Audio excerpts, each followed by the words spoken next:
Tentato omicidio è l'ipotesi di reato con la quale la Procura di Venezia ha iscritto nel registro degli indagati il 25enne già interrogato dai carabinieri 24 ore dopo l'accoltellamento di una turista tedesca di origine polacca avvenuto lunedì notte a Sottomarina.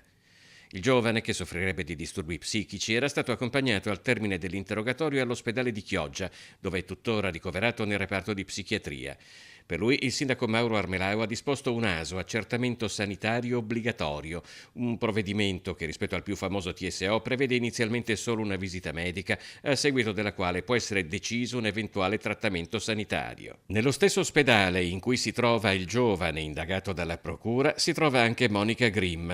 Le condizioni della turista 35enne sono in miglioramento, è uscita dalla terapia intensiva e ha ricevuto dal sindaco Armelau la notizia del ritrovamento di Laki, il suo cagnolino fuggito durante l'accoltellamento. Lei, parlando con Monica, ha avuto modo di chiederle se aveva visto, ha avuto modo di vedere questa persona e se nel caso, insomma, era in grado di fornire delle indicazioni.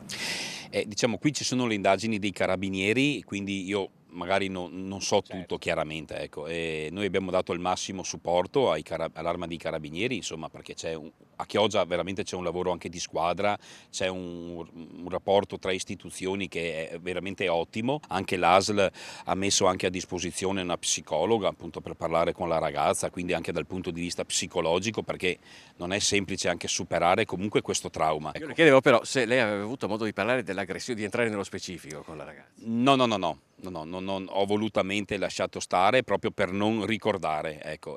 Oggi era stato un momento di felicità, ecco, per trovare Lucky, e quindi abbiamo lasciato che oggi fosse una giornata di festa, ecco, diciamo. Quindi non ho mai parlato di queste cose con lei né ieri né oggi.